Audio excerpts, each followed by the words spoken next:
For the past 5 years, it's just been Ian and me. My wife's pregnancy with him wasn't easy. There were a number of scares and close calls due to health issues that she had experienced all her life. Every doctor she had ever been to had told her that she would never be able to get pregnant in the first place. She put on a brave face and joked that she would get an entire litter of puppies instead. But when she was thinking about it and didn't know I was watching, her real feelings were etched all over her face. She loved kids, and the thought of not being able to have one herself was heartbreaking for her. We discussed other options, of course. Adoption, fostering, you name it, and we looked into it. We even had a meeting scheduled with an adoption agency when a miracle happened. That miracle was Ian. Against all the odds, Ellen became pregnant. Her doctors were at a complete loss. It should have been impossible, but suddenly there we were, talking about converting our second bedroom into a nursery and planning out how to shuffle around our work schedules to make sure that one of us was always home with the baby. The complications began about 4 months into the pregnancy. It seemed like every few weeks we were at the hospital while the staff ran tests or performed procedures. Ellen was amazing during all of it. I was acting like a complete lunatic, worried out of my mind about every little thing, but she would just lay there in the uncomfortable hospital bed, stroking her increasingly large belly and smiling to herself. She would tell me that she just knew that everything would work out in the end, and that all of the issues were just bumps in the road. She went into labor early, just a few days after the 31-week mark. She waddled into the kitchen and told me in a very calm and very matter-of-fact tone that the baby was coming. I had been getting ready for bed, so in that same collected manner, she retrieved the bag we had packed weeks earlier and the car keys, while I frantically got dressed and grabbed a few necessary items that hadn't gone into the bag yet. 6 hours later, Ian was born. He was so small, and I could feel my heart sink as he emerged. The doctor immediately took him over to a radiant warmer table, where he and a nurse began working with him. A second nurse kept me from getting too close to ensure that I didn't get in the way. The activity suddenly stopped, and the most wonderful sound filled the room. Our son started to cry. The doctor informed me that due to Ian's size, he would need to spend a couple of weeks in the newborn intensive care unit, but that from what he could see, the child would be fine.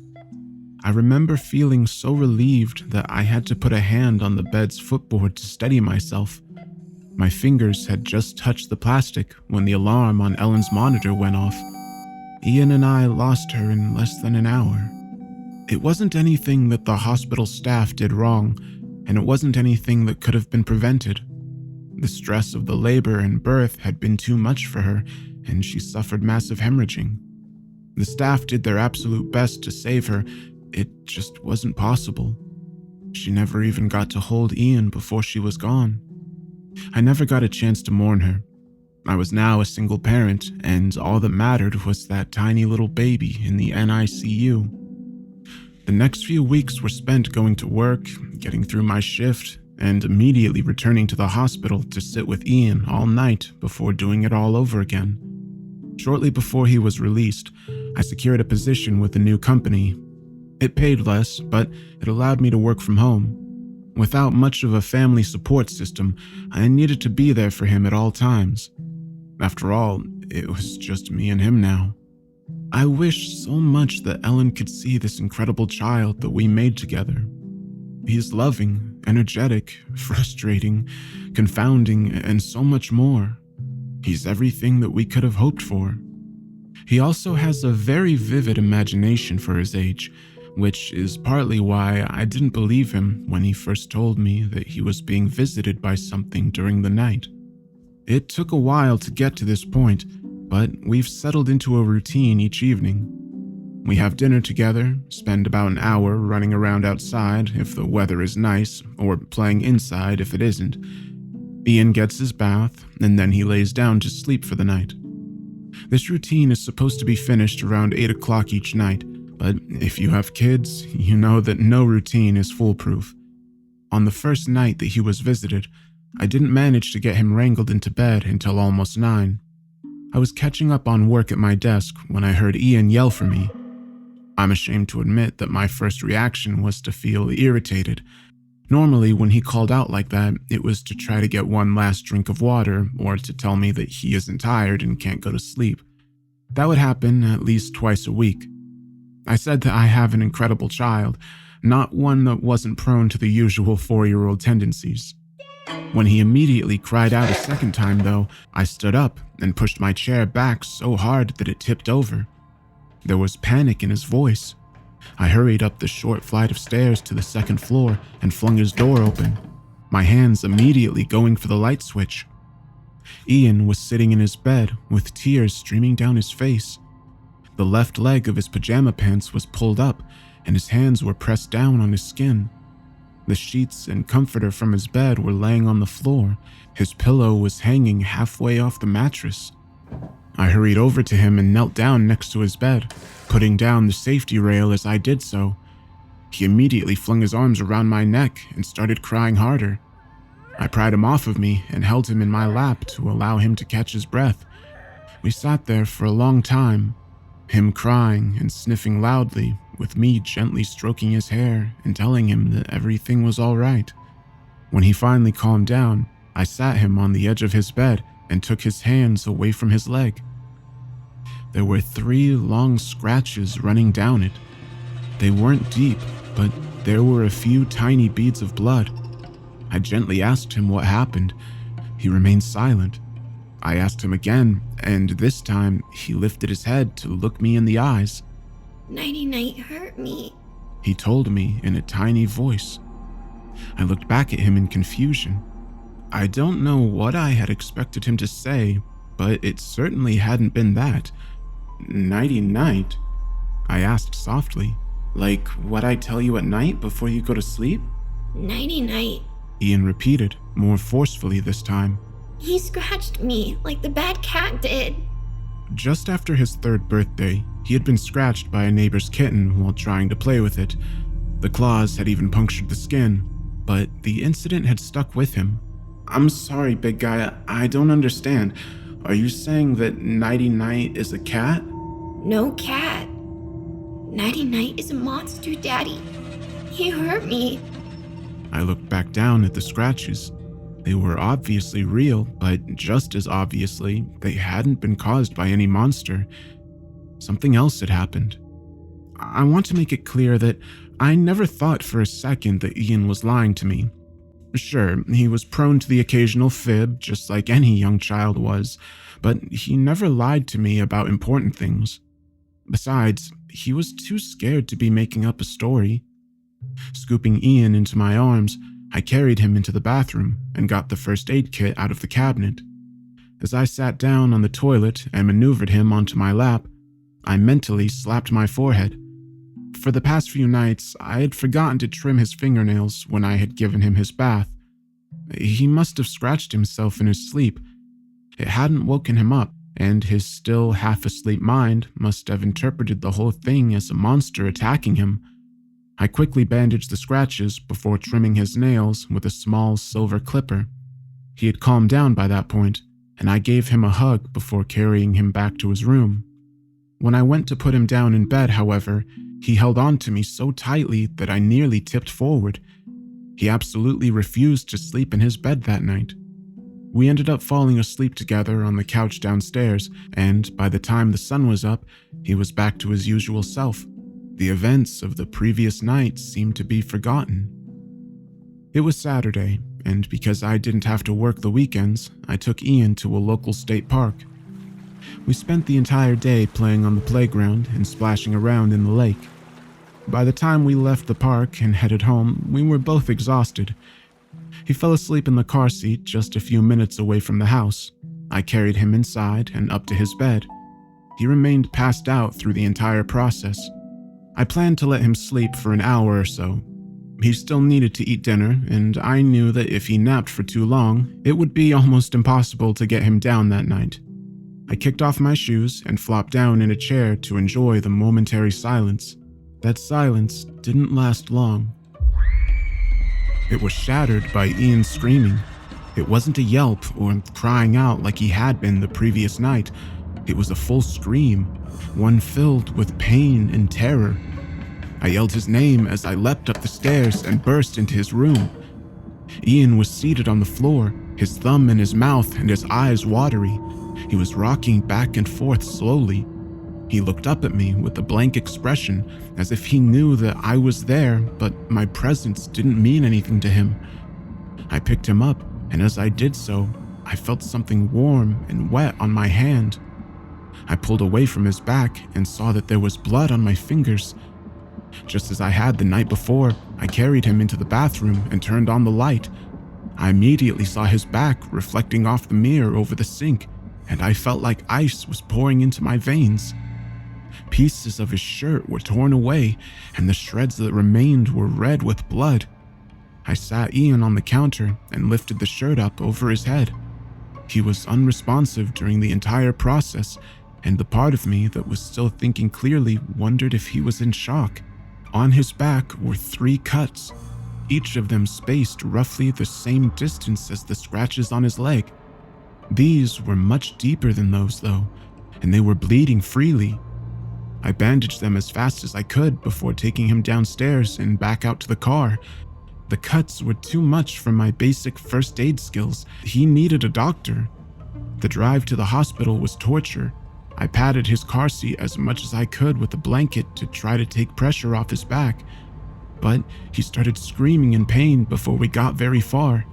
Knowing full well that this was illegal, I pulled over, unstrapped him, and sat him down in the passenger seat with him sitting sideways before getting back in and continuing to drive.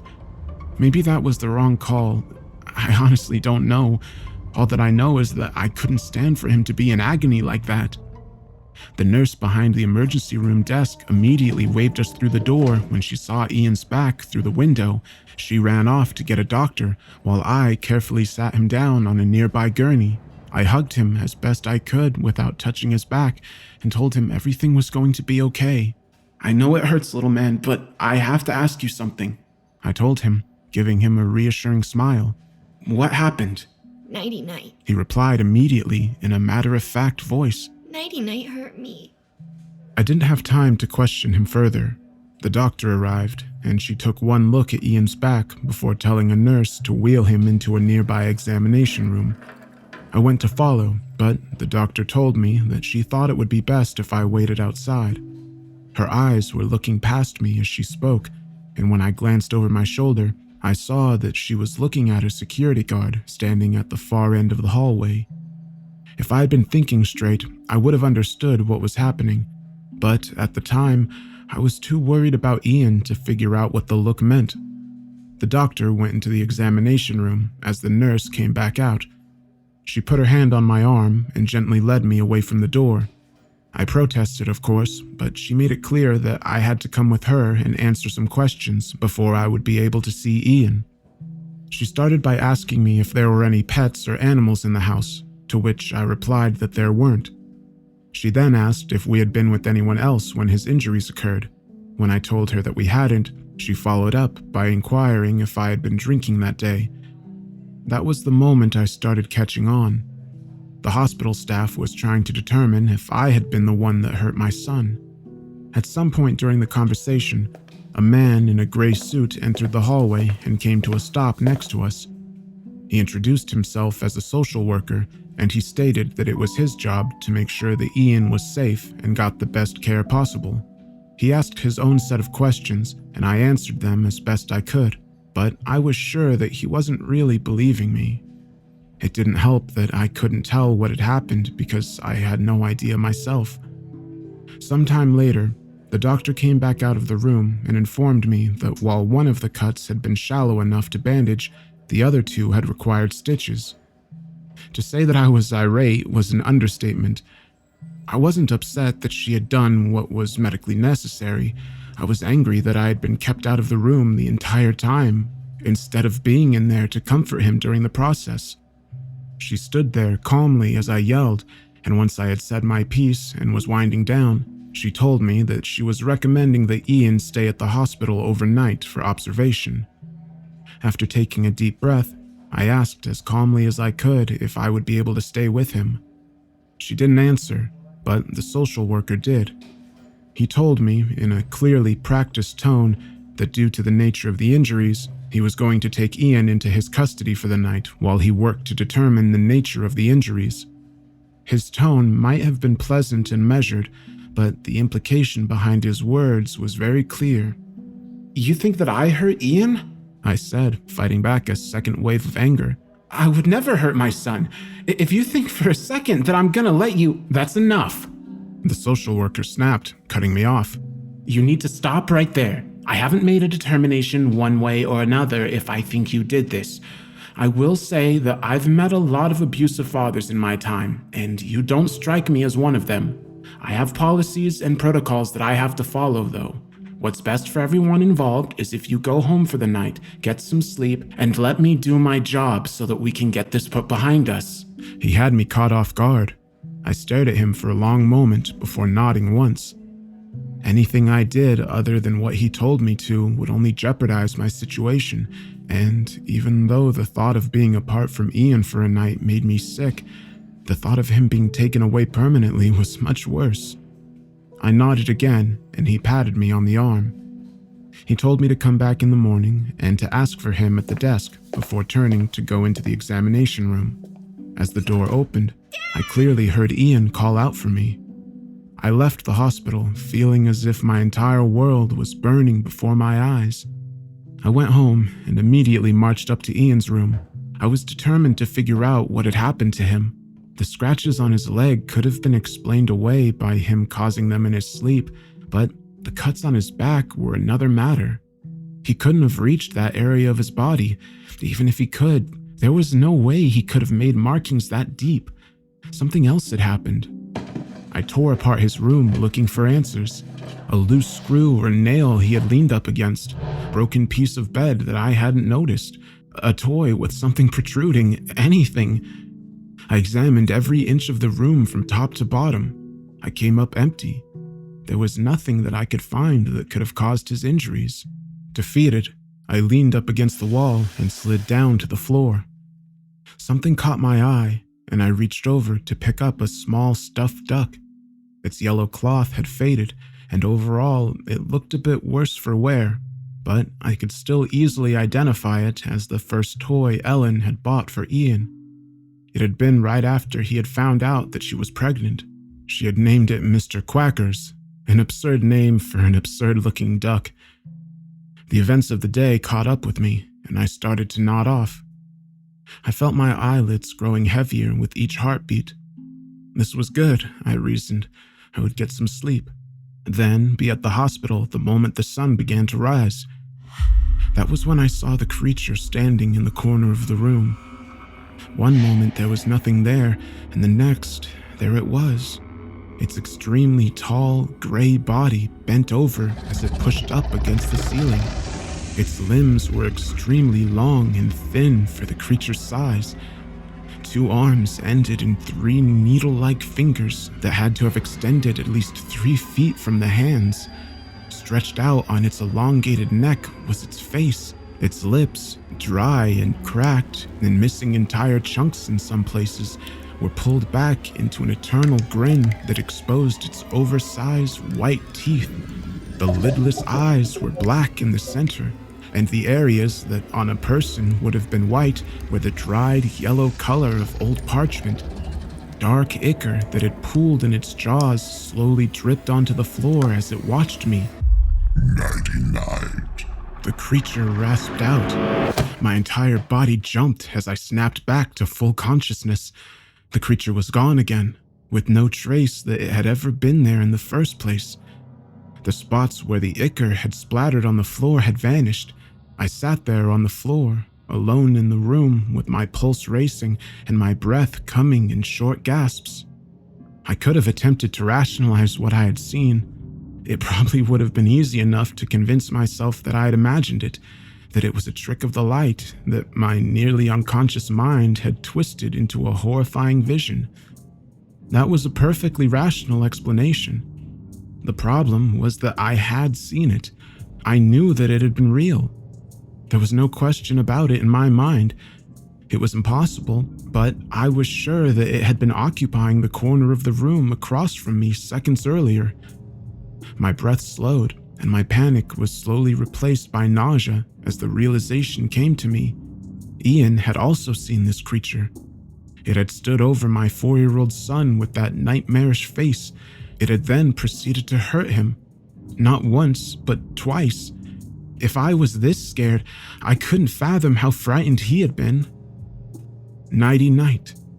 Ian had called it Nighty Night. It must have said the same thing to him that it said to me. I got up off the floor and left the bedroom, closing the door behind me. I stood in the hall for a moment before rushing into the bathroom and throwing up in the toilet. It went on for quite some time, so long that I wondered if it would ever stop. When it finally did, I collapsed against the bathtub, lightheaded and close to passing out. There was a thud from inside of Ian's room. I lifted my head as best as I could and looked out through the bathroom doorway. I managed to focus my eyes just in time to see the knob on the bedroom door start to turn. There was an audible click, and the door slowly swung open. Nighty Night's face took up much of the bedroom door as it grinned at me. I tried to stand up, but I was too weak from throwing up to manage it. I could only watch as Nighty Night pressed its head against the wood frame. It was too large to make it through the opening. My feeling of relief was only momentary. Nighty Night started to push its head harder. Its face stretched back as its head slowly began to force its way through. It was like watching rubber being forced through a hole. Nighty Night. It rasped, the voice coming out distorted through the stretched lips. I had to leave, and I had to do so quickly. More of the monster's head was making it through the doorway every second, and it wouldn't be long before it was free of the room. Ignoring my aches and pains, I forced myself into a standing position. My head swam once again. I was sure that I was going to pass out, but somehow I was able to barely remain conscious. Nighty Night's face was almost all the way through the doorway now. I stumbled into the hallway and pressed myself up against the wall opposite from the creature. Being as careful as I could, I moved past it, feeling its hot breath on me as I did so. Its teeth were mere inches away from my body. I made it through the thin opening and hurried down the stairs. My foot caught on the last step. It wasn't enough to make me lose my balance entirely, but it did trip me up, and I stumbled forward before falling over the side of the couch. My head struck one of the armrests. I must have blacked out. I don't remember doing so, but the next thing I knew, I was being awoken by the sound of knocking. I sat up on the couch and immediately regretted doing so, as the worst headache I'd ever had greeted me. The knocking continued. It took a few seconds to figure out that someone was banging on the front door. I stood up and took 2 steps towards the door before I remembered what had happened. I looked up the stairs, expecting to see Nighty Night squeezing its way down the hallway towards me, but the creature was gone. Still a bit dazed and not sure what else to do, I continued over to the front door and opened it. Standing on the other side was a large man in a police uniform. He was holding a clipboard under his arm and a pen in one hand. He nodded at me, but didn't smile. He asked me my name, and I gave it to him. He informed me that he was here at the request of the social worker from the hospital, and that he would like to inspect my son's room. I moved aside and let him into the house. I closed the door behind him and led him up the stairs. I didn't want to go anywhere near the second floor after what I had experienced, but if I didn't comply with his request, it would undoubtedly impact my chances of getting Ian back as soon as possible. I took him to the still open bedroom door and we went inside. Nighty Night wasn't there, of course. The officer took the clipboard out from under his arm and asked me a few questions, and I answered them as best as I could. He scribbled some notes on the paper as I spoke, seemingly satisfied with my responses. He then got down on one knee and examined the safety rail that ran along the side of Ian's bed. "Have you done anything in this room since you brought your son into the hospital?" the officer asked. I looked around to try to figure out what happened. I told him. "Okay, but did you change the bed sheets or anything like that?" What? No, I just moved things around and put them back. I didn't change the sheets. The officer nodded. Well, it looks like Mr. Eaton was right. Mr. Eaton? The social worker assigned to your son. See here? There's no blood on the sheets, but there are 3 streaks along the safety rail. They match up to where the poles are on the rail. Mr. Eaton thinks that your son tried to get out of bed while he was still out of it and slid over the rail. He must have caught the poles just right through the fabric, and they dug into him. Cute kid, by the way. He said that he was going nighty-night and that his back started feeling ouchy when he got out of bed. Eaton put things together from there. I couldn't believe what I was hearing. The theory was wrong, and Ian's words had been completely misinterpreted. The blood trails and the spacing on the rails were pure coincidence. It was all working completely in my favor, though. Good thing, too, he continued. If he hadn't figured it out, or if I had found anything to prove him wrong here, we'd be having a very different conversation right now. Seemingly satisfied with everything, the officer left and went back to his car. I watched him through the window as he pulled out and headed down the street. The sun was starting to come up over the trees, and I could hear the family of robins in the front yard tree chirping. I decided that it was close enough to morning to go back to the hospital and get my son back. It went smoother than I had expected. The social worker had me fill out some quick paperwork so that they had my statements for the record, and after that, he led me to a patient room on the opposite side of the hospital. He had barely opened the door for me when Ian came running up to me barefoot with his little hospital gown waving behind him and practically jumped into my arms. He hugged me tightly, and, being careful to avoid the white bandages covering his stitched cuts, I hugged him back. We stood there for what seemed like an eternity, me crying and him telling me all about his stay in the hospital. That was 2 months ago. The house that I raised Ian in is currently for sale, and my realtor tells me that there are a number of people interested, even though it hasn't been listed very long. A seller's market, she calls it.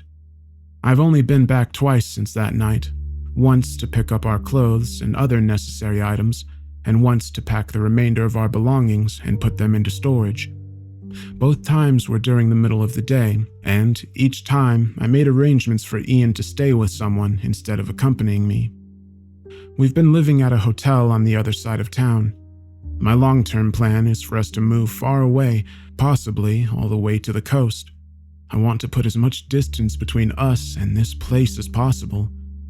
Last week, I read a newspaper article in the local paper about an officer that killed his wife. According to the report, he had said that he had just started to doze off one night when a giant monster appeared in his room. He grabbed the gun that he kept in his nightstand and fired off 5 shots at it. The monster disappeared, but his wife had been walking into the room at the time, and 2 bullets struck her, killing her almost instantly. No one believed him, of course. How could they possibly have? It was a ludicrous story. He seemed so convinced that he was telling the truth that a psychological evaluation was ordered before formal charges were filed. 3 days later, he was found dead in his cell. Not just dead, but damn near decapitated. The police are baffled. He was alone in his cell, and there was nothing he could have used to do that to himself. The guards think that the other prisoners got in and did the job. Former cops don't have a lot of friends in jail, after all. They're at a loss to explain just how a prisoner could have gotten into the cell and caused so much damage without alerting anyone. This was the same officer that had come to my house. I know what happened to him. It was the same thing that almost happened to both myself and my son. It was nighty-night. I think that I've got the creature's appearing and disappearing act figured out. I was on the verge of becoming unconscious both times that I saw it. The first time I was almost asleep, and the second time I was trying not to pass out. When I actually did black out, it didn't harm me. The officer said in his statement that he was falling asleep when he saw the monster in his room. I think nighty-night exists in that ever so brief moment between awake and asleep. When you enter into that moment, you can see it, and it can look right back at you. Or maybe I'm wrong and it's always there. watching and waiting until it can come for you in that short time where your world and its are connected. I don't know. I don't have all the answers. I doubt that I ever will. Knowing exactly what Ian had gone through might provide more insight, but it doesn't matter. I refuse to ask him about it. He's sleeping through the night now that his wounds have mostly healed, and I'm not going to dredge up bad memories that could only hurt him. He deserves to be safe and protected from things, both natural and unnatural. He's been through enough already. I'm afraid that he is going to be through more before this is all over. Last night, I watched him sleeping on the bed in our hotel room. I started to drift off in the uncomfortable chair in the corner of the room. I was just about to when I heard something through the glass window to my right. It was faint, as if coming from quite a distance away, but I recognized it immediately. The raspy voice called out in the darkness. Nighty night. I jerked awake and immediately stood up to start packing our things, being careful not to wake up Ian as I did so. He needed his rest. We were going to be on the road for a long, long time.